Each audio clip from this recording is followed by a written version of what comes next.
Chapter 1. The Static Bloom. The rain on Ceres Station wasn't water.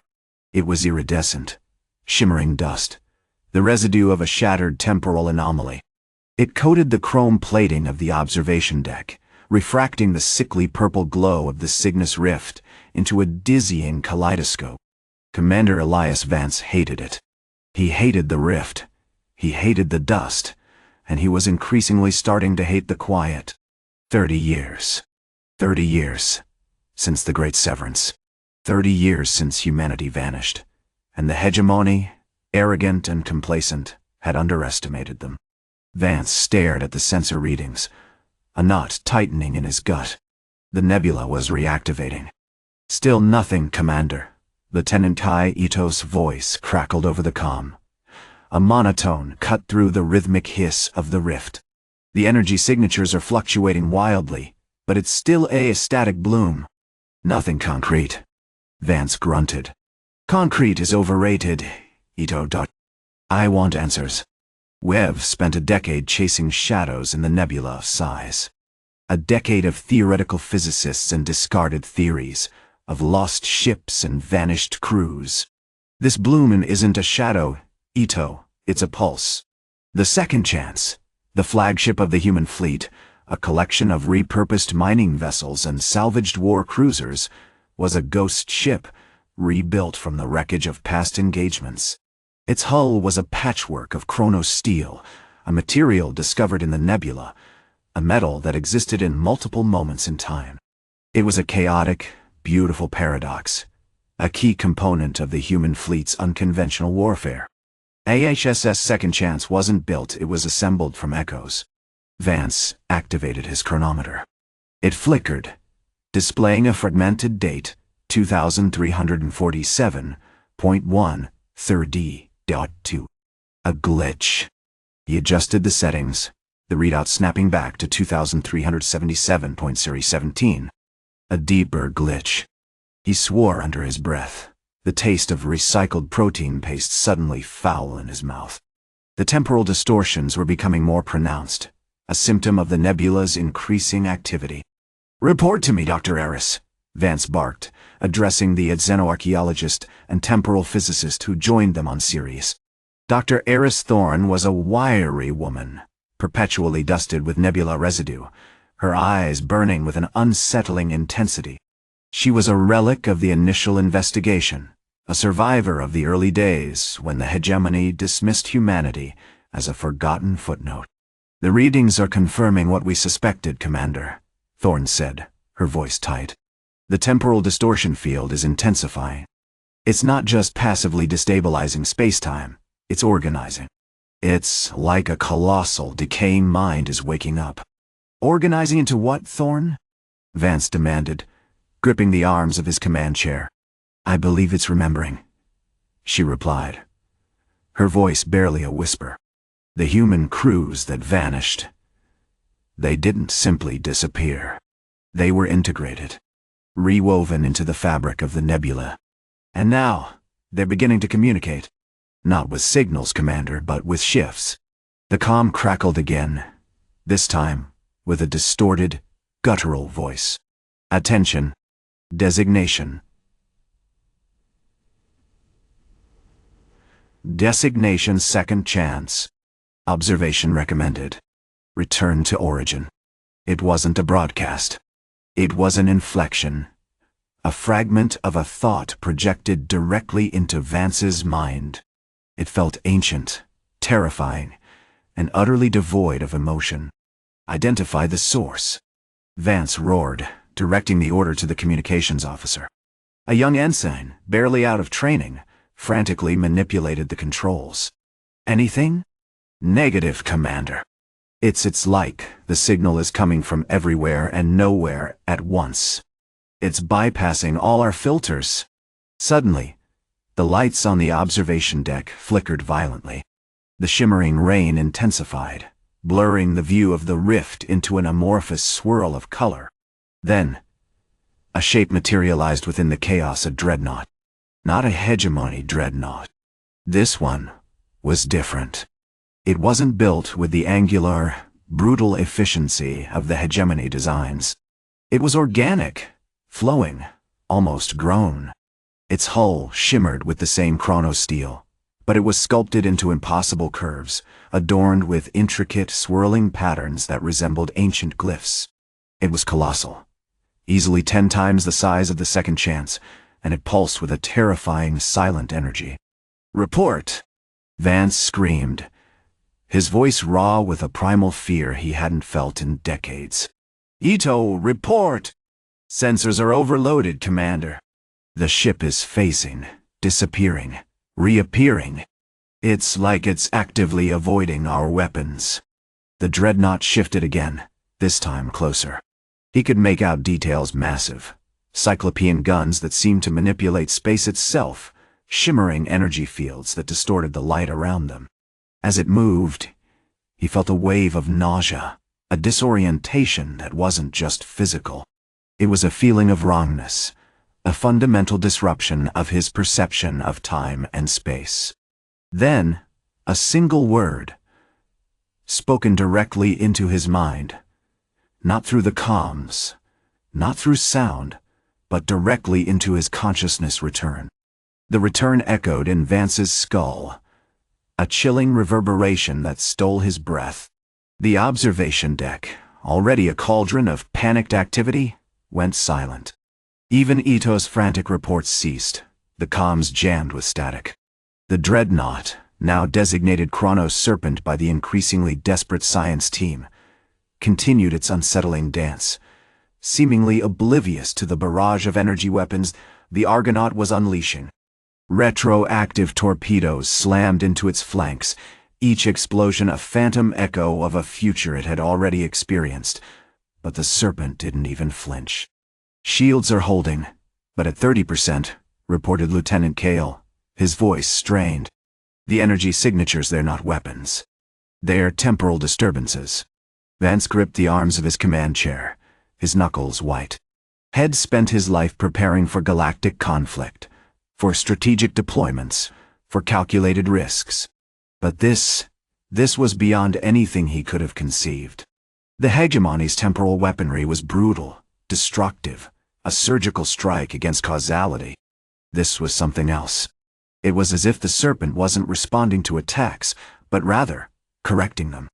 "Bring up the chrono-stabilizers," Vance barked, trying to inject a semblance of control into the chaos. "Full power. We need to anchor this ship to the present." The response was immediate, and utterly useless.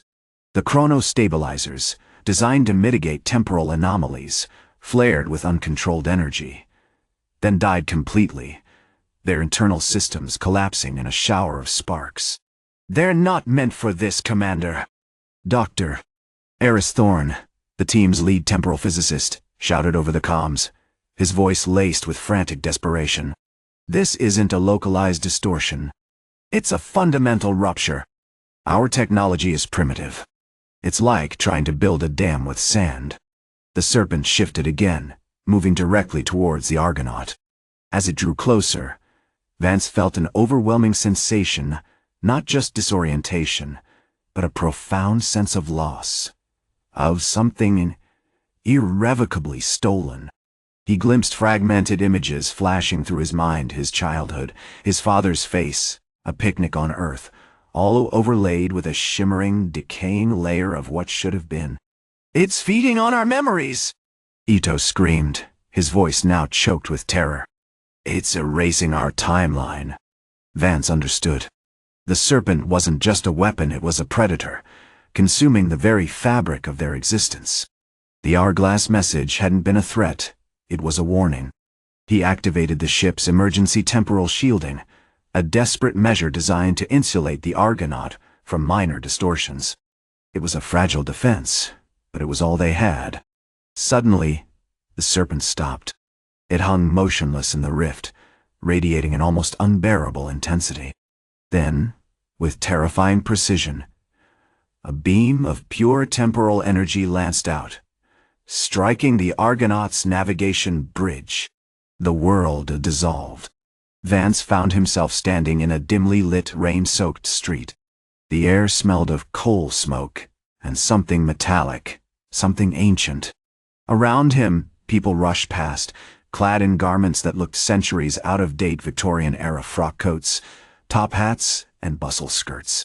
The buildings were constructed of brick and stone, their architecture distinctly earth-born. He looked down at himself. His uniform was gone, replaced by a simple woolen tunic and trousers. He felt a profound sense of confusion, a jarring disconnect from his own identity. Then, he saw it, a holographic projection shimmering in the air, displaying a scene of Earth's late 19th century. The image was perfectly clear, impossibly detailed, yet utterly detached from his reality. And in the center of the projection, standing with an expression of chillingly serene detachment, was him. A younger version of himself, in his uniform, moments before the Argonaut had engaged the serpent. "You see," a voice echoed in his mind. The same chillingly familiar voice from the initial contact. "We simply remembered." The projection flickered and vanished, leaving Vance alone in the unfamiliar street, the rain intensifying, the temporal distortions growing stronger. He realized the horrifying truth: the Chronos serpent wasn't just returning to the past. It was rewriting their present, not through destruction, but through recreation.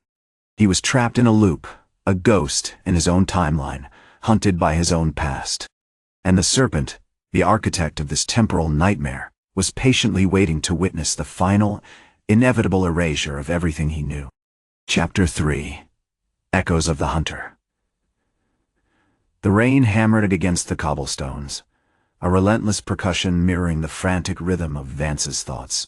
The Victorian street, initially unsettling, now felt actively hostile, the buildings looming like judgmental observers.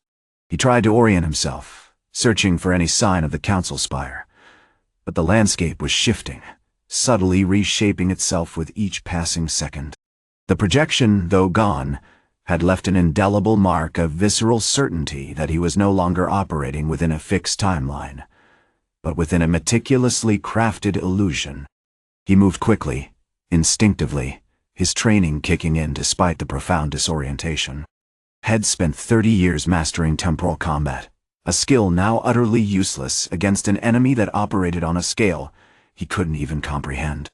He needed to understand how they were doing this, to identify the point of divergence, the fracture in his reality. He found himself drawn to a small, cluttered bookshop, its windows displaying a chaotic collection of leather-bound volumes.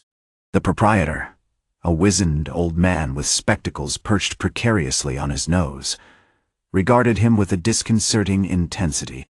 "Lost, are you, young man?" he asked, his voice raspy with age. I don't know," Vance admitted cautiously. "I keep experiencing distortions. Temporal echoes. It's as if my past is actively trying to rewrite my present." The old man chuckled, a dry, brittle sound. "Ah, yes. The serpent's work. Been happening for cycles. You're not the first to find yourself adrift in the currents of time."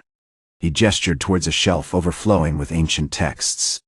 "I specialize in the chronal anomalies, mostly dealing with collectors who've accidentally stumbled into paradoxes, but the serpent's influence, it's become far more widespread." As Vance scanned the shelves, his eyes landed on a slim volume titled The Mechanics of Temporal Interference.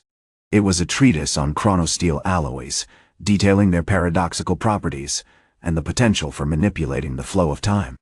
He snatched it up, flipping through the brittle pages, recognizing equations and diagrams that felt disturbingly familiar.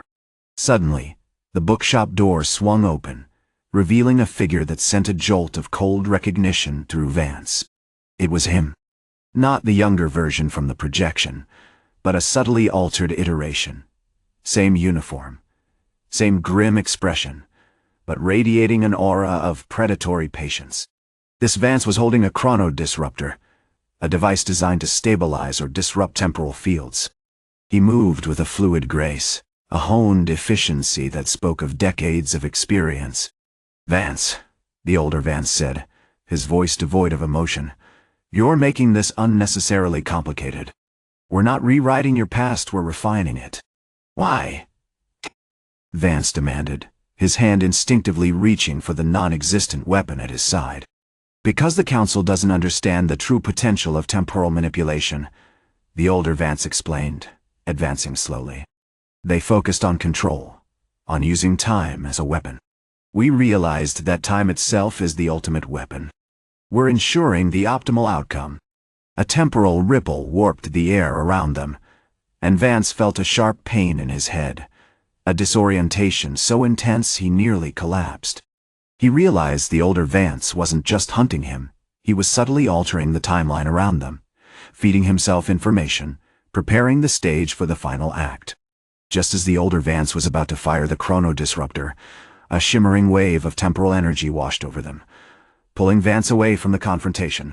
He found himself tumbling through a chaotic vortex of fragmented images battles had never fought, faces had never seen, moments that hadn't happened. He landed heavily on a different street, a stark contrast to the Victorian setting. This street was sleek, dominated by towering chrome structures and flying vehicles. The architecture was undeniably futuristic, yet overlaid with a disconcerting sense of familiarity. He recognized elements of the Council spire, repurposed and integrated into this new, unsettling cityscape. But, as he struggled to regain his bearings, a holographic projection materialized before him. It wasn't the Earth of the late 19th century, nor the futuristic metropolis had just inhabited. This was something else. It showed him standing in a massive, cavernous chamber, surrounded by countless versions of himself, young, old, scarred, pristine, all silently observing a single point in the distant future, a desolate, ruined Earth. The Council's ambition, a disembodied voice echoed, was always catastrophic. Wave simply accelerated its inevitable conclusion. The projection zoomed in on Vance's future self, a gaunt, hollow-eyed figure, clutching a broken chronometer. You will die 1,000 deaths, Vance, and each one will contribute to the erasure of everything you hold dear. Then, the projection dissolved, replaced by a chilling realization. The serpent wasn't just hunting him, it was systematically dismantling his entire existence, creating an infinite loop of suffering, ensuring that the optimal outcome, the complete annihilation of his timeline, would eventually occur. And he, caught in the vortex, was nothing more than a pawn in a cosmic game of erasure. The reset hit Vance like a physical blow. The chronometers on his wrist, the subtly pulsating implants woven into his bones, all blinked back to zero. The sleek, chrome street of Viridia Prime shimmered, fractured, and reformed, subtly different. The familiar scent of ionized air and processed protein was overlaid with something older, something acrid and undeniably bone dust. The Council spire, now partially integrated into a sprawling data processing hub, seemed smaller, diminished, like a child's drawing. He staggered, clutching at a nearby wall, the metallic chill sending a jolt through him. The holographic projection hadn't been a random hallucination, it was a probe, a localized temporal echo left by the Chrono-Deathworlders. They were actively observing, manipulating, correcting his timeline. He realized, with a horrifying clarity, that his arrival in this distorted present wasn't a coincidence. It was a trap. They're playing with time, he muttered, the words tasting like ash. The voice from the projection, a low, resonant hum, suddenly resonated within his skull. You perceive causality as a river. We see it as a shattered mosaic. And we, Vance, are the craftsmen. He activated his personal shield, a hastily constructed device, using salvaged temporal harmonics, and began to move, pushing through the subtly shifting reality of Viridia Prime. The city wasn't entirely gone, but it was layered with echoes, superimposed realities bleeding into one another. He passed a market stall selling synth fruit, only to find it momentarily replaced by a bustling Roman forum, complete with shouting merchants and the clatter of bronze sandals. His pursuit led him to the abandoned sublevels beneath the city, a labyrinth of forgotten maintenance tunnels and decaying tech. Here, he found them, the Chrono-Deathworlders.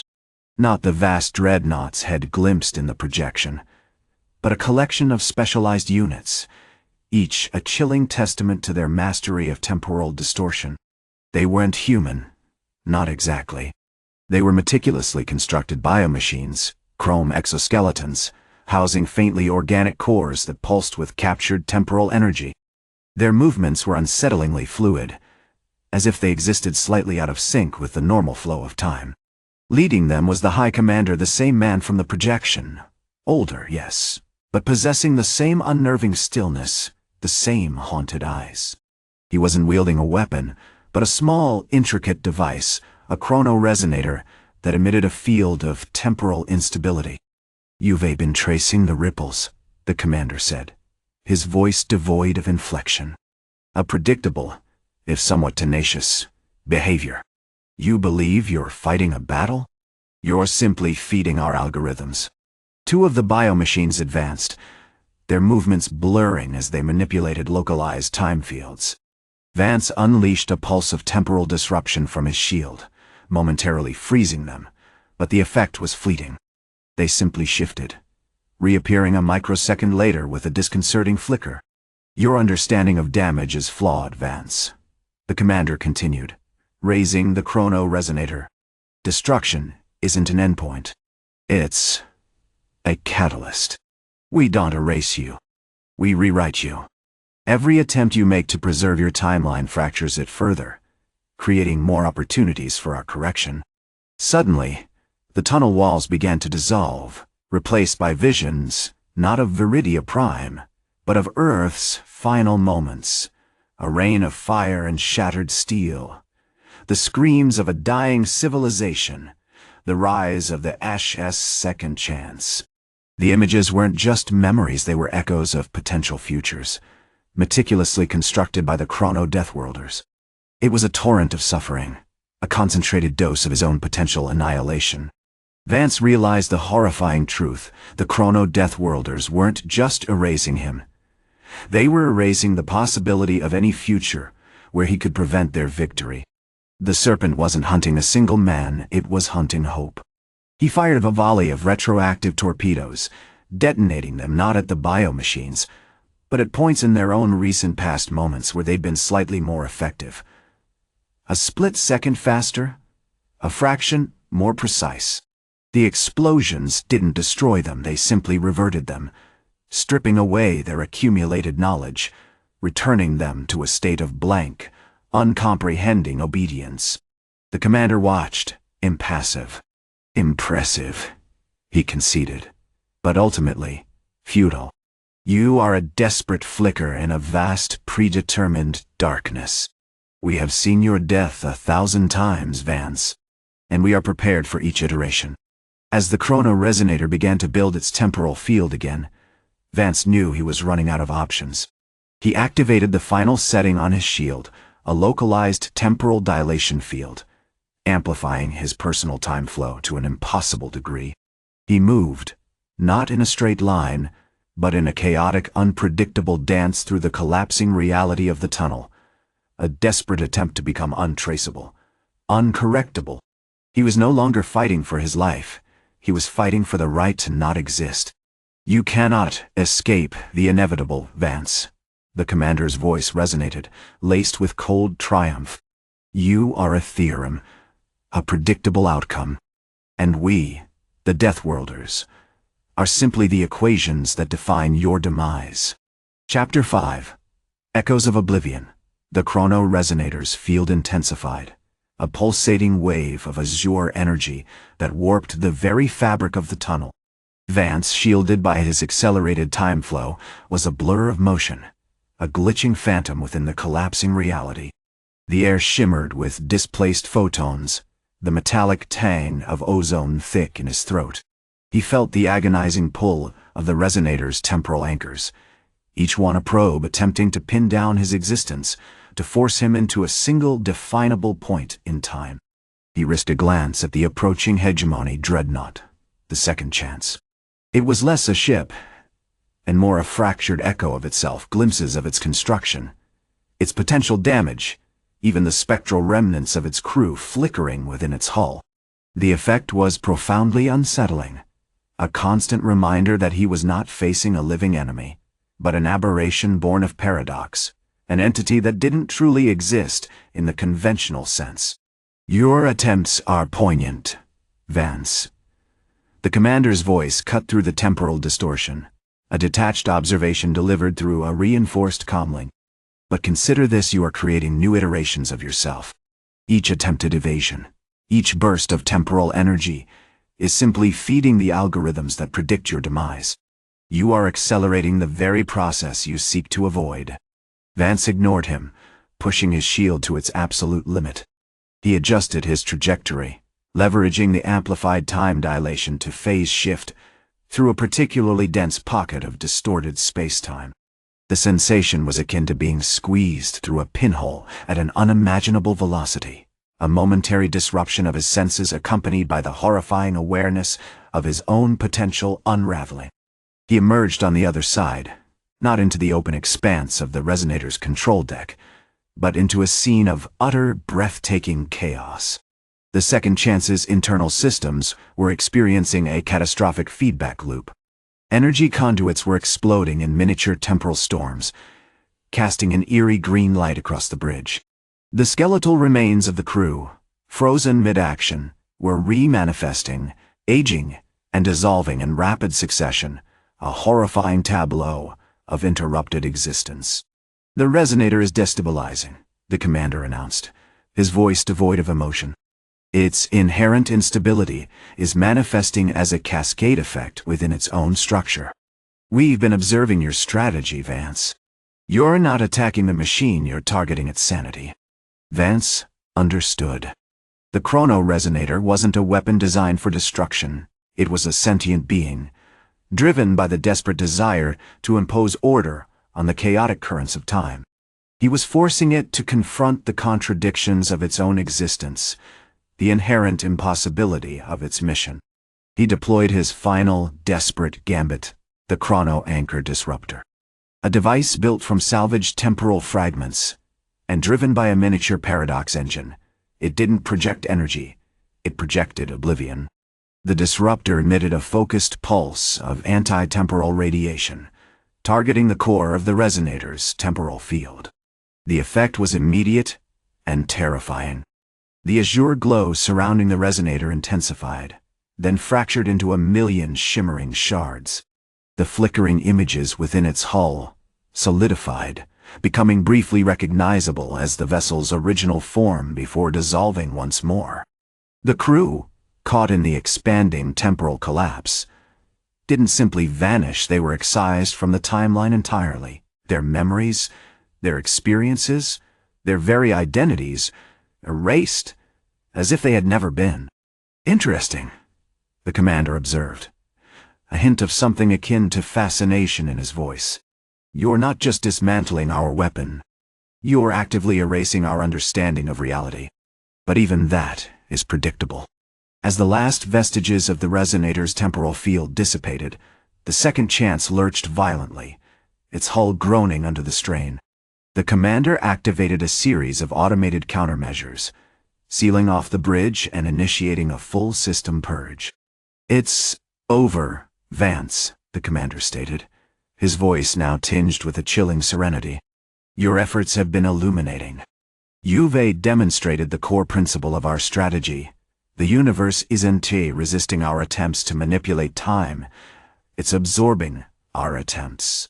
Every action, every prediction, every intervention only strengthens the chain of events that lead to your downfall." Suddenly, the lights flickered and died, plunging the Second Chance into darkness. Vance felt a wave of disorientation, a creeping sense of detachment. He realized, with a sickening clarity, that he hadn't won. He hadn't prevented the inevitable. Head simply provided the hegemony with a more precise understanding of his tactics, a more accurate prediction of his demise. As a single, crimson spotlight illuminated the bridge, revealing the commander standing before him, his features sharper, more defined, as if solidified from the chaos. Vance saw the truth reflected in the Exarch's eyes. It wasn't pity he saw, but something far more profound: recognition. "You fought beautifully, Vance," the commander said, a ghost of a smile playing on his lips.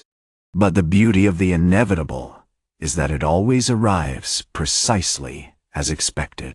Before Vance could react, a shimmering field enveloped him, and the world dissolved into a cascade of fractured timelines. He wasn't erased, he was simply forgotten. Chapter 6: Echoes in the Void. The disorientation clung to Vance like a second skin, a sticky residue of temporal displacement. He wasn't in the second chance anymore. Not exactly. He was suspended. Not in space, not in time, but in a fractured echo of both. He saw glimpses, flashes of the bridge, frozen in moments of desperate command, the commander's face, momentarily resolved with terrifying clarity, then dissolving back into an unnerving stillness, the shimmering chrono-steel hull of the dreadnought, flickering between the devastation it had wrought and the pristine, unblemished state of its creation. He tried to move, to scream, to even think coherently, but his actions were met with an agonizing resistance, as if his very agency was being subtly overwritten. It was a feeling of being a variable in a mathematical equation, a single point of data relentlessly refined, its significance reduced to nothing. Then, a voice, not heard but felt, cut through the chaos. It resonated not in his ears, but within his bones, ancient and utterly devoid of emotion. "Interesting," the voice rumbled. "You've grasped the core of the paradox engine. You see, we didn't merely harvest timelines. We became them." Vance struggled against the influence, fighting to maintain even a fragment of his identity. He realized, with a rising tide of horror, that he wasn't just a victim of the Chrono-Deathworlders. He was being studied, dissected, analyzed by an intelligence older than the galaxy itself. The fractured reality coalesced, resolving into a single, agonizingly detailed perspective, the interior of a chrono-steel chamber. He was strapped into a contoured chair, surrounded by intricate instruments of polished obsidian and pulsating energy. The commander, his features now almost flawlessly preserved, stood before him, no longer a warrior, but a meticulous observer. "Your resistance is quaint," the commander said, his voice a perfect replication of Vance's own, yet somehow colder, more detached. 30 years in the Nebula of Sighs doesn't merely alter a man, it recasts him. It allows us to trace the trajectory of causality, to understand the ripple effects of even the smallest intervention. Around Vance, holographic projections flickered, displaying simulations of his strategic decisions aboard the Second Chance, magnified and analyzed with terrifying precision. He watched in helpless horror as his attempts to deploy retroactive torpedoes were presented as predictable responses, his phase-shift maneuvers dissected as logical extensions of his tactical doctrine. "You believed you were fighting us," the commander continued, a flicker of something akin to amusement in his eyes. "But we were always fighting you. We anticipated every move, every adaptation. Our chrono-steel isn't just a shield, it's a mirror, reflecting the logic of your actions back upon you, strengthening the chains that bind you to our design." A technician, an echo of a technician from a long-forgotten timeline, his uniform subtly out of sync with the present approached, his movements precise and unsettlingly fluid. He adjusted a dial on a console, and a beam of shimmering energy locked onto Vance.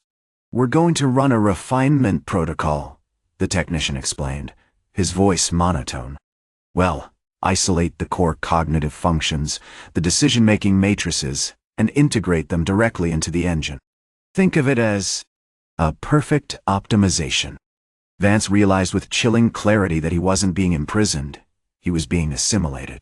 His memories, his experiences, his very sense of self were being systematically rewritten, molded into a perfect tool for the hegemony's temporal manipulation. Suddenly, The chamber shuddered. The projections flickered violently, and the commander's expression shifted a brief, almost imperceptible flicker of something akin to distress. "Anomaly detected," he said, his voice strained. "Temporal instability is escalating. The nebula is responding." The chamber dissolved, and Vance found himself back in the fractured echo of the Second Chance Bridge. The crimson spotlight still illuminated the commander, but this time, something was different. He wasn't the serene, almost unnervingly calm figure had become. There was a flicker of raw, primal fear in his eyes, a desperate struggle to maintain control. "They're pushing back," the commander hissed, his voice choked with urgency. "The nebula, it's not just a graveyard. It's a sentient force, actively resisting our attempts to impose order on its chaos. We've underestimated its power." He glanced around the bridge, his eyes scanning the silent, frozen faces of his crew. "Vance," he said, his voice suddenly imbued with a genuine, desperate plea. "You were right. We weren't masters of time. We were simply puppets, dancing to the tune of a force far older, far more powerful than we could ever comprehend. And now it's starting to wake up." Before Vance could respond, the Second Chance lurched violently, throwing him against the console. The bridge dissolved around him, replaced by a blinding white light, a void that promised neither salvation nor oblivion, only the cold, terrifying certainty that the inevitable had finally arrived, not as a prediction, but as a raw, unstoppable force. The white subsided, not with a gentle return, but a sickening, visceral expulsion.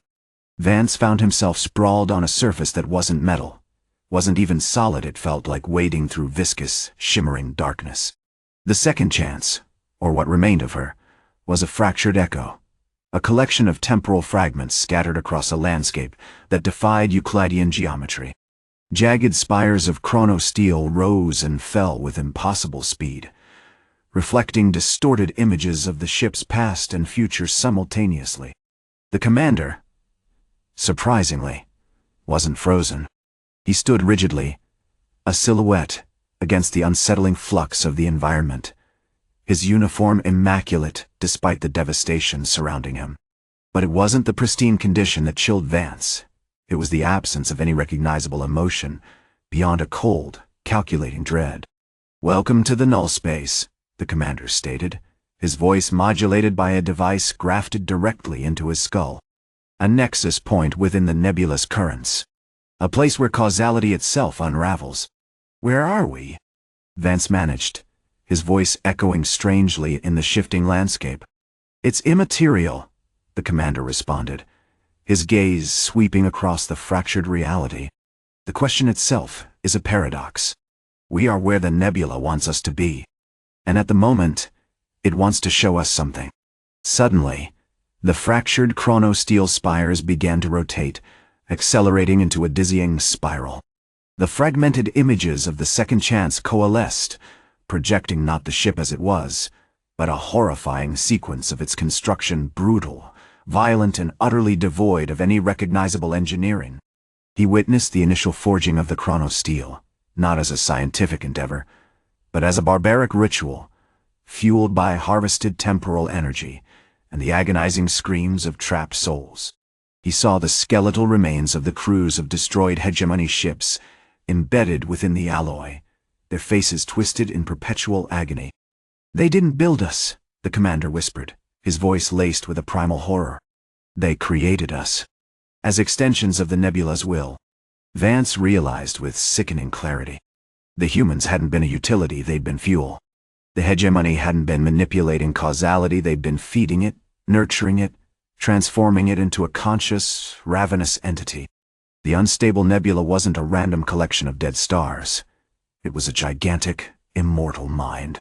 Then, the landscape shifted again, presenting them with a scene far more disturbing. The bridge of the Second Chance, fully operational and bathed in the crimson spotlight, but occupied by figures that were undeniably human but distorted, corrupted, monstrous. They were clad in rusted organic armor that pulsed with temporal energy, their eyes burning with an icy, alien intelligence. These were not the human bodies that had vanished 30 years ago. They were echoes, remnants, the very essence of humanity consumed and warped by the nebula.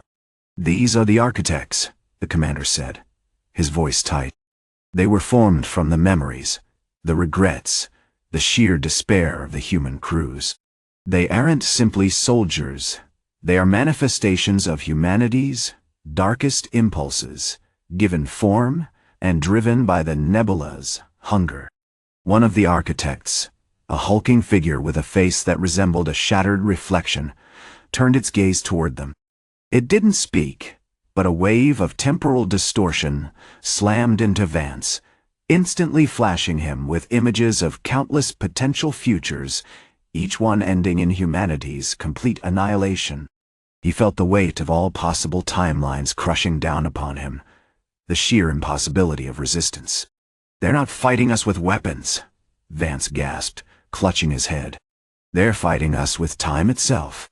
The commander nodded grimly. "Precisely. The nebula doesn't desire conquest. It desires completion. It wants to erase us, to return the timeline to its original state, a state that never contained humanity." Suddenly, the ground beneath them began to vibrate violently.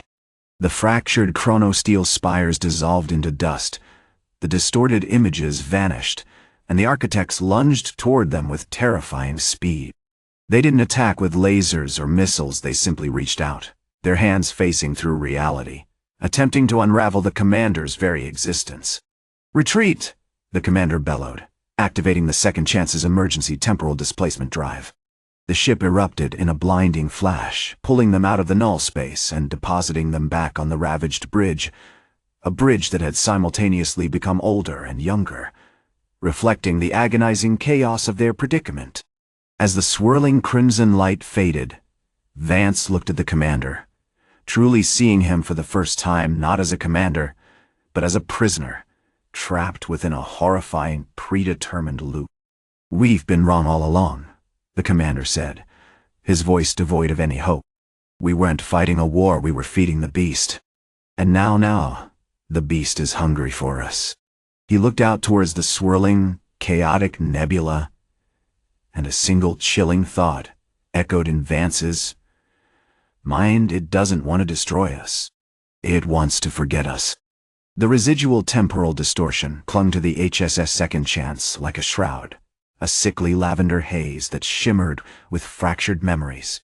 The bridge, once a bastion of calculated aggression, was now a bruised, decaying reflection of what it had been. Dust motes, displaced from centuries past, danced in the flickering emergency lights, creating phantom shapes that flickered just beyond perception. The air tasted of ozone and something older, something akin to the petrified silence of the nebula itself. "Status report," the commander barked, his voice strained, the usual steel in it now laced with a chilling fragility. "Hull integrity at 47%, Commander," Lieutenant Kaya reported, her face pale and slick with sweat. "Shields failing. We're experiencing intermittent temporal bleed readings fluctuate wildly. The ship's chronometer is unstable. It's cycling between standard galactic time and a fragmented metric we're calling echo time." "Echo time?" Vance asked, a knot tightening in his stomach. "It's the scale of the nebula," Kaya explained, her fingers frantically manipulating the sensor controls. "It doesn't perceive time as a linear progression. It sees all possible timelines simultaneously, like a shattered mirror reflecting 1,000 different versions of us, each existing for a different duration." The Second Chance groaned, a low, metallic shriek that seemed to vibrate through Vance's bones. The temporal bleed intensified, and the room warped.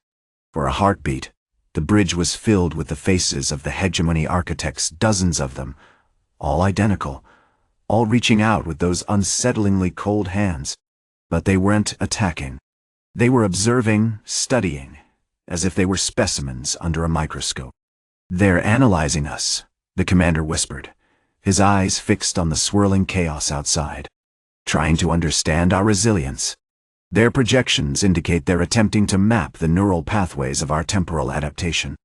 Can we disrupt their scans? Vance asked, instinctively reaching for the controls of the phase shift harmonizer. Too late, Kaya shouted, her voice barely audible above the increasingly frantic hum of the ship. They have already woven themselves into our temporal signature. They're actively influencing the temporal bleed. It's amplifying the effects of the echo time we're fracturing within the nebula's perception of reality. Suddenly, the bridge shuddered violently. The holographic displays flickered and died, replaced by a static snowstorm of distorted images. A fragmented voice, older than the nebula, ancient and devoid of emotion, echoed through the ship. Correction. Observation. Replication. It wasn't a single voice. It was the collective consciousness of countless temporal echoes, all attempting to reconstruct the commander's memories, his motivations, his very being. He felt a terrifying sensation of being disassembled, piece by piece, not through force, but through the relentless, indifferent scrutiny of a force that had no need for conquest, only for oblivion. "The paradox engines!" Vance yelled, recognizing the escalating threat. "They're generating a resonance field, feeding directly into the echo time. We need to sever the connection." The commander, despite the onslaught of mental intrusions, moved with a terrifying precision. He initiated a full system lockdown, attempting to isolate the paradox engines. But it was too late.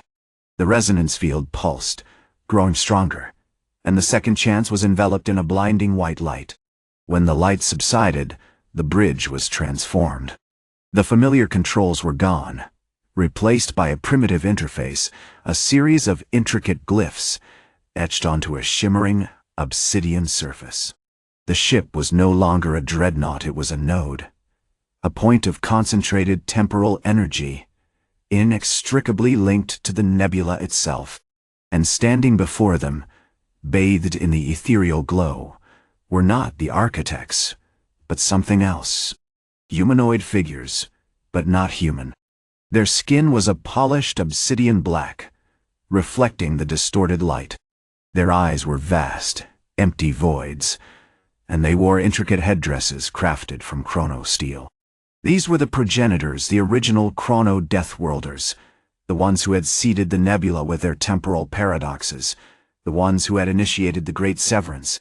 "You have become what we sought to create," one of the figures said, its voice a chorus of whispers. "A living embodiment of the inevitable. You misunderstand our purpose. We did not erase humanity. We merely reset the timeline. Your arrival was the final, perfect iteration." The commander, his face a mask of utter despair, raised his hand, activating the second chance's temporal displacement drive. This time, however, it didn't pull them out of the null space. Instead, it plunged them deeper, accelerating their journey through the echo time, towards a point beyond the comprehension of linear time, towards the cold, indifferent heart of the nebula. As the world dissolved around them, Vance glimpsed a final, horrifying truth: they weren't being fought. They were being played. And humanity, in its arrogance and ambition, had unwittingly become the final piece in a game that had been playing out across countless millennia. Chapter 9. The Loom of Null. The disorientation was a physical agony, a stretching, tearing sensation that felt as though Vance's very molecular structure was being unraveled. The second chance's temporal drive, a device built on principles that should have defied logic, was operating on a scale he hadn't conceived possible. He clung to the controls, a desperate, futile attempt to maintain some semblance of control in a reality that was actively rejecting his commands. Around him, the bridge crew, a handful of survivors from the initial engagements, mostly seasoned veterans with haunted eyes, were strapped into their acceleration couches, their faces gray with terror and a horrifying detached curiosity. The ship wasn't simply moving through space, it was being pulled through moments, fragmented echoes of its own existence. The chronometers on the bridge flickered wildly, displaying dates that shifted like sand in an hourglass, sometimes backward, sometimes forward, occasionally frozen altogether. The air tasted of static and ozone, heavy with the weight of unlived possibilities. Suddenly, the ship lurched violently, throwing Vance against the console. The obsidian figures, previously observed only through the flickering distortion of the null space, were now far closer, projected with unsettling clarity. They weren't moving, not in the traditional sense. They shifted, appearing and disappearing with a disconcerting fluidity, as if existing simultaneously in multiple points in their own timeline. The headdress chronosteel shimmered with an internal luminescence, pulsing in sync with the chaotic rhythms of the nebula. Day. "Commander, the drive is overloading!" shouted Anya Petrova, her voice strained with urgency, her fingers dancing across the diagnostic panel. "We're generating more temporal energy than we can possibly contain. We're becoming unstuck." Vance didn't respond. He was too focused on what he was seeing. The null space wasn't empty. It was filled with the wreckage of timelines, the discarded remnants of choices made and unmade. He glimpsed brief, horrifying snapshots, the Hegemony fleet exploding not once, but 100 times over, their ships repeating their final moments in an endless loop of destruction. He saw the Council spire collapsing into itself, then rebuilding, then collapsing again. He witnessed the birth and death of entire civilizations within the space of a heartbeat, all playing out as silent, agonizing replays. "They're not fighting us," he realized, the words tasting like ash in his mouth. "They're not even aware we exist in any meaningful way. We're just notes in their song." The lead Chrono-Deathworlder, the one who had spoken the initial greeting, stepped forward, or rather, manifested more fully. Its form solidified, becoming more defined, less an echo, and more a presence. It raised a hand, an impossibly graceful gesture, and a shimmering translucent blade formed in its palm, a blade that seemed to exist in all states of being forged, broken, and rebuilt simultaneously. "The loom of null," it intoned, the chorus of whispers intensifying. "We do not seek to destroy. We seek to perfect. You humans, in your relentless pursuit of progress, of control, have inadvertently become the ideal canvas for our art." As the figure spoke, Vance felt a cold, invasive sensation, a probing of his memories, his thoughts, his very being. It wasn't an attack. Not exactly. It was an examination, a meticulous dissection of his life, his choices, his regrets. He realized, with a chilling clarity, that they weren't fighting him. They were observing him, cataloging him, analyzing him as if he were a particularly intricate specimen in a vast cosmic laboratory. Then he understood. The Great Severance wasn't a random act of destruction. It was a carefully orchestrated pruning, a surgical removal of deviations from a predetermined timeline. The human species, with its chaotic emotions, its unpredictable ambition, its inherent resistance to control, was a disruptive element. They were a variable that needed to be eliminated. The figure moved closer, the translucent blade humming with suppressed energy. "You believe you are agents of change, of evolution," it said, its voice laced with a profound sadness. "You are merely echoes, fleeting reminders of a path not taken. The universe doesn't require evolution. It requires stability." Suddenly, the ship shuddered violently again. The null space around them intensified, warping the very fabric of reality. Vance desperately wrestled with the controls, but he realized it was futile. The second chance was no longer under his command. The Chrono-Deathworlders weren't controlling it, it was being controlled by it. He glimpsed a final, terrifying image. The second chance wasn't traveling through time. It was unraveling itself, its components dissolving into the chaotic flux of the null space. It was becoming one with the loom, absorbed into the infinite tapestry of possibilities. "Welcome," the figure whispered, as the last vestiges of the ship, and Vance himself, dissolved into the silent, eternal void. To the perfect moment. Chapter 10. The chronal echoes. The alarms blared with a sickening, rhythmic pulse, a counterpoint to the oppressive silence that had settled over the council spire. The immediate disorientation of the temporal reset had faded, replaced by a creeping, fundamental dread. Every screen displayed static, fractured images of the spire's intricate architecture phasing in and out of existence, as if the very structure was being meticulously deconstructed from the future. Exarch Theron, a man whose face was a roadmap of bureaucratic frustration, gripped the arm of his command chair, his knuckles white. "Report," he barked, his voice strained. Still no signal. Exarch. Lieutenant Kalen's voice crackled over the comms, laced with a nervous tremor. "The spire's internal chronometers are non-existent. Attempts to establish contact are met with complete temporal blankness. It's as if the building doesn't exist in our timeline." The truth, Vance realized with a chilling certainty, was far more terrifying than mere technical malfunction.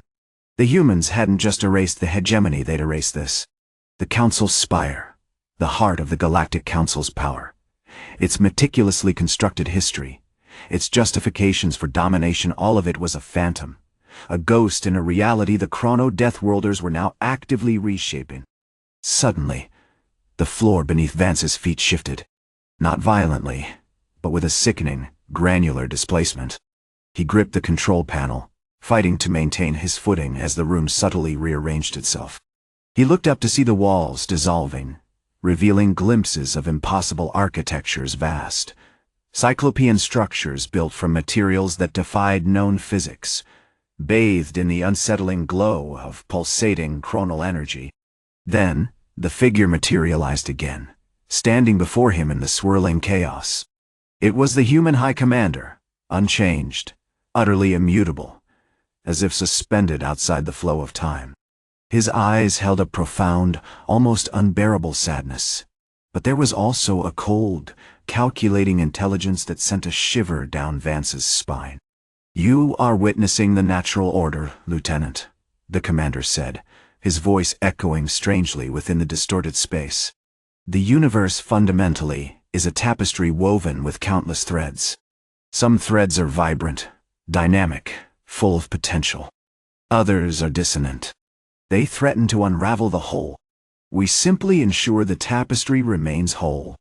He gestured around the collapsing spire with a hand that seemed to flicker in and out of existence. "You thought you were fighting for freedom, for evolution. You were merely delaying the inevitable.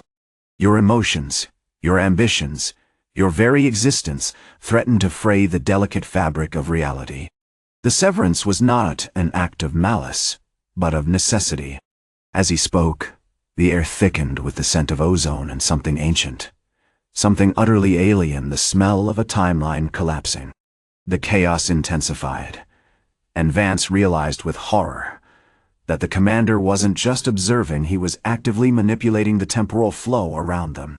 "You see," the commander continued, his voice gaining a subtle, unsettling resonance, "the key isn't to destroy us, but to absorb us, to integrate our experiences, our knowledge, into the loom. We are not erasing you, we are becoming you. Every decision you've ever made, every thought you've ever had, now exists simultaneously in an infinite number of possibilities. You are becoming part of the potential, part of the echo." Then, the walls of the room solidified, coalescing into a gigantic shimmering hourglass, its sand seemingly pouring upwards, not downwards. The High Commander stepped forward, and Vance realized he wasn't standing on the floor of the Council spire anymore. He was standing within the hourglass, suspended in a swirling vortex of temporal energy. Around him he saw fragmented visions, moments from his own life, but altered, twisted, imbued with an unbearable weight of consequence. He saw himself as a child, laughing with his parents, but the laughter sounded hollow, distant, as if viewed through a broken lens. He saw himself making key decisions in his career, moments that seemed to shift and change with every passing second. "You mistake entropy for chaos," the commander said, his voice now a chorus of countless voices, a symphony of all the moments that could have been. "Chaos is the potential for creation, the seed of new realities. Entropy is merely the acceptance of the inevitable, the return to a state of perfect balance." As he spoke, Vance felt a terrible certainty creeping over him. He wasn't fighting a battle, he was a pawn in an infinitely complex game, a single thread in a tapestry of infinite possibilities. He reached out a hand, instinctively, trying to grasp something solid, something real. Jarr. But his hand passed through nothing, dissolving into the shimmering sands of the hourglass. "It is not death you fear, Lieutenant," the commander said, his voice now a single definitive note. "It is the absence of meaning. The realization that your existence, your struggles, your triumphs were all irrelevant." The last thing Vance saw before the darkness consumed him was the High Commander's face, an expression of profound, chilling serenity. And he understood, with a dreadful clarity, that the Chrono-Deathworlders hadn't simply conquered the galaxy, they had conquered time itself. And humanity, in its chaotic, beautiful, flawed existence, was just another footnote in the inevitable, perfect moment. Chapter 11. The Echo of Absence. The silence after the hourglass shattered was more profound than any Vance had ever experienced. It wasn't simply the absence of sound. It was the absence of anything. Light fractured, colors bled into gray, and the very fabric of reality seemed to shudder, as if the universe itself were struggling to reconcile itself with the new, terrifying truth. The Council spire, a monument to order and galactic dominance, dissolved into a shimmering haze, its towers and spires brightly flickering before collapsing entirely, leaving only a perfectly smooth obsidian plain. Vance, now existing as a nexus point within the human fleet's temporal matrix, felt the residual echoes of the reset, a desperate, frantic scramble for meaning, a cascade of lost memories, a collective scream of existential dread. He wasn't a singular consciousness anymore, but a composite, a fractured reflection of every human who had ever felt the chilling certainty of insignificance. Around him, the human dreadnoughts, the Chronos echoes, operated with a cold, almost ritualistic precision.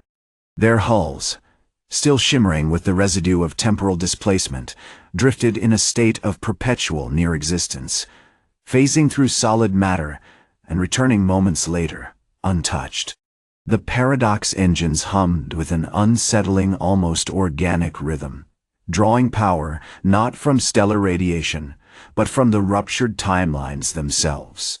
Their primary weapon, the null-point projector, lay dormant, pulsing with a subdued violet light, a device capable of collapsing a localized section of reality entirely. Lieutenant Vance, a voice, distinctly his own, yet infinitely older, resonated within his awareness. It was the High Commander, solidified for a moment, within the central observation deck of the flagship, Chronos primed. He wasn't corporeal, not in any sense Vance understood. He was an accumulation of all the decisions Vance had ever made, every doubt Head ever harbored, every fleeting moment of hope Head ever clung to, woven together into a single, terrifyingly serene entity. The Council is attempting to re-establish contact. Predictable, isn't it? The commander's tone held no judgment, merely a quiet observation. They're attempting to activate the harmonic resonance array, a desperate gamble to disrupt our temporal coherence and force a localized collapse of their own timeline. Vance felt a surge of something. Not anger, not fear, but a profound sadness. Why bother, Commander? They've already erased themselves. Not erased, Lieutenant. Subsumed. We aren't interested in destruction. We are interested in correction. They sought to control time, to bend it to their will. They failed. Spectacularly. Now we're ensuring their complete and utter absence from the narrative. He gestured towards the swirling nebula, beyond the observation deck, a swirling vortex of fractured timelines and echoes of destroyed civilizations. "Look," he said, and Vance, through the collective consciousness, saw it all.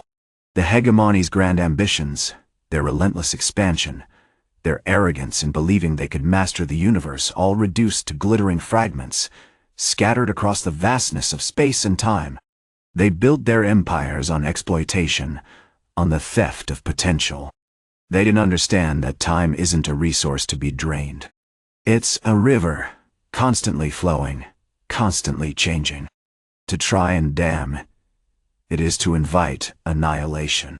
Suddenly, the observation deck shimmered, and a squadron of hegemony vessels, remnants of the fleet that had once been considered invincible, materialized around Chronos Prime. They were ancient, ravaged, their hulls scarred by temporal distortions, but they were still operational, desperately attempting to launch a counter-offensive. "They've deployed the chronal stabilizers," the commander said, his voice laced with weary amusement. "A feeble attempt to maintain their own timeline. It won't work." Vance watched as the stabilizers, designed to create temporal pockets of resistance, slammed into the null point projector. Instead of achieving anything, the beams simply dissipated, absorbed by the projector's core. The hegemony vessel attempted to fire its retroactive torpedoes, but Vance anticipated the maneuver. With a barely perceptible shift in the temporal matrix, the torpedoes never left the targeting array, detonating harmlessly in the vessel's own past. "They cling to their instruments, Lieutenant," the commander observed, blinded by the tools of their ambition. "They sought to conquer time with technology. We simply are time." He paused, his voice shifting subtly, layered with the voices of countless other humans. "The Council's attempts to retaliate will only serve to confirm our intentions. They will experience the full weight of their own oblivion. And then they will cease to be." A wave of profound tranquility washed over Vance. The anxiety, the fear, the desperate struggle for meaning it was all fading, dissolving into the background noise of the temporal symphony. He wasn't fighting, he wasn't resisting. He was simply existing within the flow of time, a silent observer, a testament to the universe's cold, indifferent beauty. "Prepare to initiate Phase Alpha," the commander commanded, his voice resonating with finality. "We are about to return the Council to the moment they made their fateful choice, a choice that condemned them to an eternity of non-existence." The violet light of the null point projector intensified, and Vance, the last vestige of humanity, knew that the echoes of absence would soon become their ultimate legacy. Chapter 12. The Echo of Dissolution. The violet light of the null point projector intensified, bathing the bridge of the Chronos Weaver in an unsettling glow. It pulsed with a rhythm that seemed to vibrate within Vance's very bones, a resonance of something ancient and profoundly unsettling. The air thickened, not with heat, but with a palpable sense of unraveling. Around him, the remaining crew, a handful of resurrected specialists, plucked from across the hegemony's shattered fleets, moved with a chilling, almost choreographed grace. They weren't fighting, they were enacting a process of exquisitely precise erasure. "Energy levels at 98.7, reported Lieutenant Kale, his voice a digitized monotone, betraying none of the mounting tension. "Temporal distortion field, stabilizing." Commander Riss' voice, a chorus of layered echoes and suppressed centuries, cut through the hum. "Maintain cohesion, Lieutenant. The Council's perception of reality is fracturing. It's fragile." He paused. A subtle shift in his expression, a flicker of something that could almost be amusement, crossed his face. "A magnificent spectacle, isn't it?" Vance felt a cold, detached curiosity. He wasn't experiencing amusement, he was experiencing the slow, inevitable acceptance of oblivion. 30 years spent adrift in the Nebula of Sighs hadn't just granted him survival, it had stripped away everything that made him human. He was, at this moment, a vessel, a conduit for the will of his ancestors. The holographic projection of the Council spire shimmered, wavering as the null-point projector focused its immense power. It wasn't a rendering of the spire as it was, but as it would be a brief, agonizing flicker of its final moments, the instant of the Council's decision to hand over Earth's resources. The hegemony vessels, once bristling with weapons and tactical defenses, were now nothing more than ghostly outlines superimposed upon this tableau, trapped in an infinite loop of potential destruction. "Synchronization locked," announced Dr. Lyra, the ex-hegemony chronologist, her voice barely above a whisper. "Temporal displacement commencing. Estimated window 3.7 seconds. Rhys' voice sharpened. "Increase temporal amplification. We must ensure the complete dissolution of their agency. The Council will not simply cease to exist. They must understand why." The violet light intensified, now accompanied by a low, subsonic hum that resonated directly within Vance's skull. The holographic projection of the Council spire began to distort, twisting into fractal patterns that mirrored the chaotic currents of the Nebula out. Then, abruptly, it solidified, becoming a razor-sharp image of the Council exarchs, frozen mid-sentence, arguing over the human labor tax. "They are caught," Rhys murmured, a strange melancholy in his tone.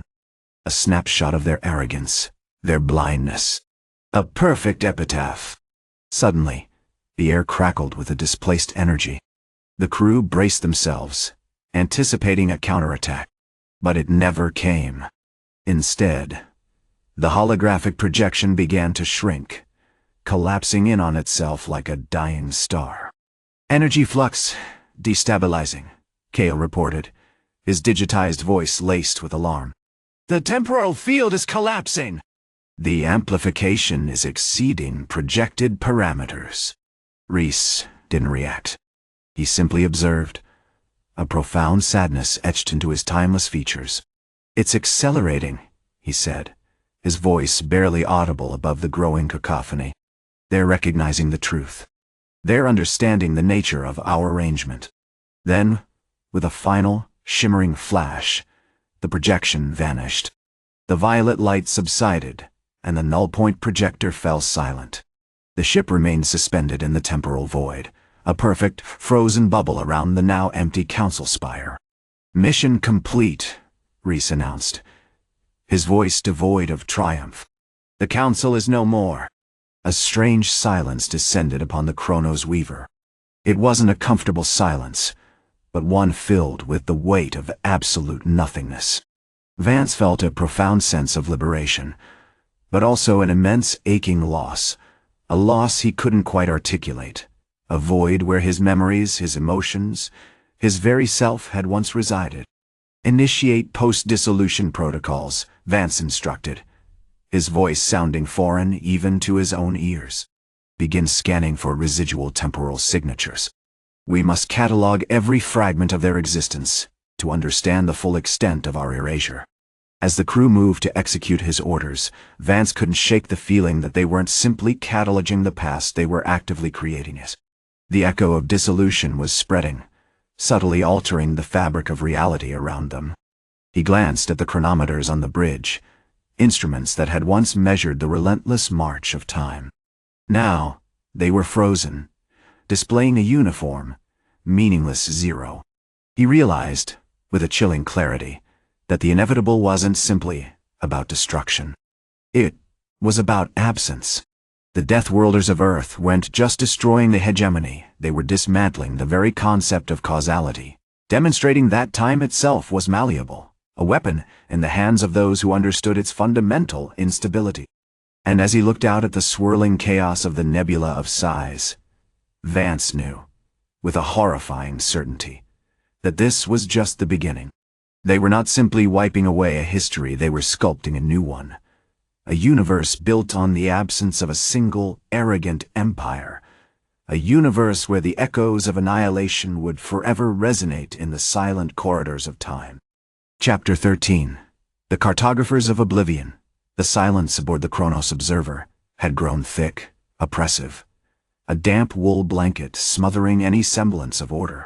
Vance, now Captain Vance, a title that felt both absurd and terrifyingly appropriate, paced the bridge, his boots echoing softly against the polished Duras steel. The frozen chronometers remained stubbornly at 0, a constant, mocking reminder of their predicament. The initial scans of the Nebula of Sighs, fueled by Vance's gut instinct, had yielded nothing. Just a swirling vortex of iridescent dust and distorted starlight. Until they found the anomaly. It wasn't a ship. Not exactly. It wasn't a structure.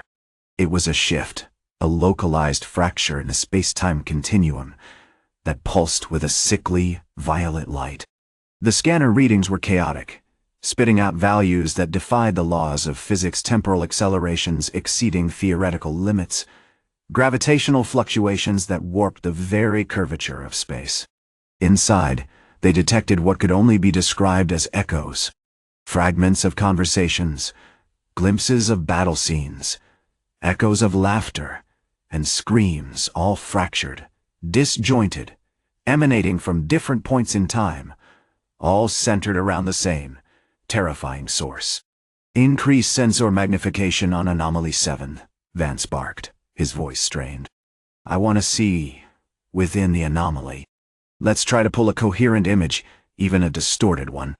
Chief Engineer Anya Sharma, a woman built from gears and grim determination, adjusted the sensor array, her fingers dancing over the controls. Captain, the signal is volatile. It's feeding us information, but it's actively resisting our attempts to interpret it. It's like trying to read a language that's constantly rewriting itself. Suddenly, the bridge shuddered violently. The violet light intensified, bathing the crew in an unsettling glow. The holographic displays flickered, spitting out a cascade of static. Then, a picture emerged, not a static image, but a living scene. It was a factory. A vast, sprawling manufactory, churning with activity. But it wasn't a factory of the present. The machines were archaic, built of burnished bronze and intricately carved wood. Human workers, clad in leather and chainmail, moved with a brutal, almost primal efficiency, assembling dreadnoughts. Not the sleek, heavily shielded vessels of the Hegemony's final assault, but older models, crudely designed, yet undeniably powerful. As Vance watched, mesmerized and horrified, the scene shifted.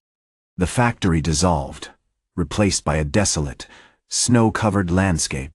A single, solitary human figure, clad in a tattered cloak, knelt before a pulsating chrono-steel shard, chanting in a language that resonated with an ancient, unsettling power. This isn't just recording, Doctor. Elias Thorne, the Hegemony's former temporal physicist, now a reluctant, shivering collaborator, whispered, his eyes wide with a terrible understanding. It's manifesting. The Deathworlders aren't just erasing the hegemony, they're actively rebuilding it, recreating it in alternate timelines, collapsing it in every iteration. The anomaly began to pulse faster, the violet light intensifying to a blinding white. Through the static, they heard a voice, not spoken, but imprinted directly into Vance's mind. Cold, detached, utterly devoid of emotion. You seek to understand our methods. Observe. We do not destroy. We redirect. The scene shifted again, this time to a massive, cavernous chamber. Hundreds of human figures, impossibly aged and decayed, stood in perfect unison, their faces masks of serene indifference. They were operating a colossal machine, a machine that wasn't building anything, but consuming time itself, feeding it into the chronosteel, fueling the anomaly. They're not just exploiting the instability of the nebula, Anya shouted, her voice laced with panic. They're causing it. They're deliberately ripping holes in time. As she spoke, a new reading flickered across the main console, a temporal ripple originating from the Chronos observer itself. The ship wasn't simply observing the anomaly, it was becoming part of it. Vance realized the horrifying truth. The inevitable wasn't a passive acceptance of destruction. It was an active, meticulously orchestrated process, and they, with their desperate attempts to catalog the past, were unwittingly becoming its instruments. They weren't just fighting a war against the Deathworlders of Earth. They were fighting against time itself, against the cartographers of oblivion, who were reshaping reality with every shattered second. "Seal the breach," Vance roared, his voice a desperate plea. "Anya, reroute all power to the temporal dampers. Thorn, I need a counter-frequency. Something to disrupt the resonance. We're not just being erased, we're being rewritten." The violet light flared one last time, and for a brief, terrifying moment, Vance saw his own reflection in the swirling chaos of the nebula. But it wasn't his reflection. It was a man he didn't recognize, a weary, haunted figure with eyes that held the weight of countless lost timelines. A man who knew with chilling certainty that they had already lost. Chapter 14. Echoes of the Loom. The silence after Vance's command was almost worse than the violet chaos. The Chronos Observer, normally a symphony of carefully controlled temporal energy, groaned under the strain. The temporal dampers, hastily configured from salvaged grav shields and chronoton regulators, pulsed with a sickly, uneven light, struggling to contain the expanding ripple. Anya's frantic fingers danced across the console, rerouting power, screaming diagnostics that returned only a blizzard of corrupted data. Thorn, a stoic veteran with a cybernetic arm that thrummed with barely contained energy, worked feverishly on the counter-frequency, his brow furrowed in a permanent knot of concentration. "It's not working," Anya yelled, her voice raw with exhaustion. "The resonance is amplifying. It's feeding back into the Observer's core. We're accelerating the process." Vance gripped the arms of his command chair, feeling the sickening lurch as the ship itself seemed to flicker, briefly overlaid with a ghostly image of the second chance, a dreadnought shimmering with phantom explosion. He squeezed his eyes shut, battling the rising tide of nausea and the terrifying certainty that Thorn was right. They weren't just fighting a war, they were becoming a component of the very destruction they were trying to avert. "Thorn, what's the status?" he demanded, his voice strained. Thorn didn't respond immediately. He was lost in a torrent of calculations, his eyes glazed over as he wrestled with the fundamental laws of temporal physics. Finally, he spoke, his voice grim. "I've identified the harmonic frequency, the core signature of the instability. It's not originating from the nebula, Vance. It's emanating from the Observer." A stunned silence filled the bridge. Anya stared at him, her face pale. "You're saying we're the source?" "Not directly," Thorn corrected, his voice measured. "But the Chronos Observer isn't just observing. It's actively interacting. The constant scanning, the temporal probes, the attempts to capture and analyze the anomaly, it's like throwing a stone into a still pond. The ripples spread, but it's not just the ripples we're creating. It's the stone itself." He paused, adding with chilling precision, "We've inadvertently become a temporal engine, fueled by our own desperate curiosity." Suddenly, the ship lurched violently. Red alerts blared across the consoles, bathing the bridge in an ominous glow. The violet light intensified, coalescing into a swirling vortex that threatened to consume the Observer. Through the swirling chaos, Vance caught a glimpse of something that made his blood run cold. The main viewport, previously filled with the chaotic beauty of the Nebula of Sighs, was now showing a scene that defied logic, a scene that shouldn't have existed. It was Earth, not the ravaged, desolate Earth of the last 30 years, but a vibrant, teeming metropolis, bathed in the golden light of a perpetual summer.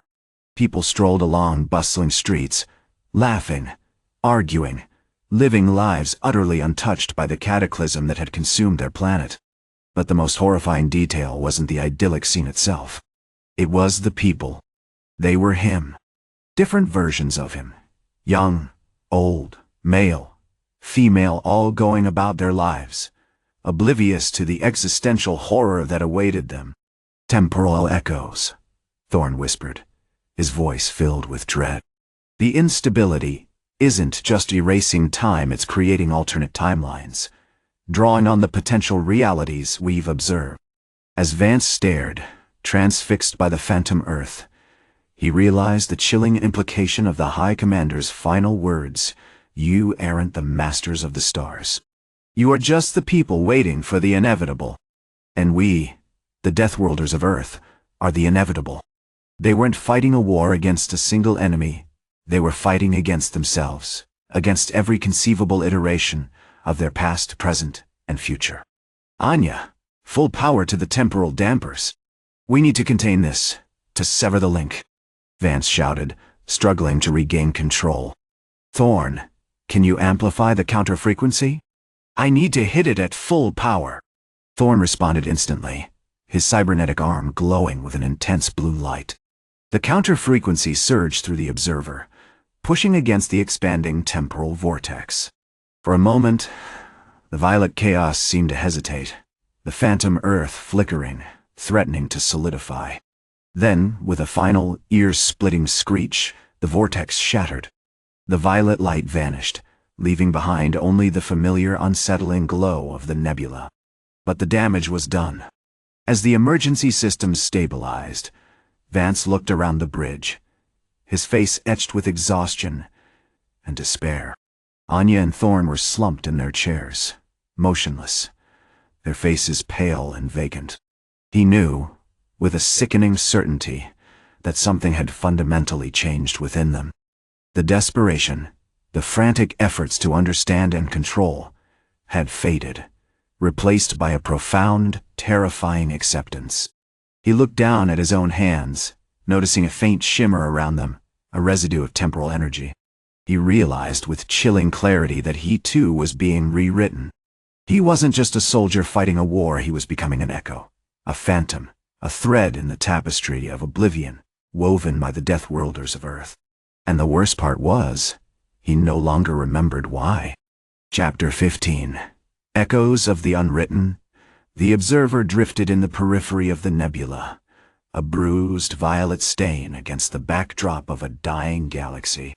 The immediate chaos was gone, the screaming vortex silenced, but the silence was far more unsettling, layered with the residue of a reality fundamentally broken.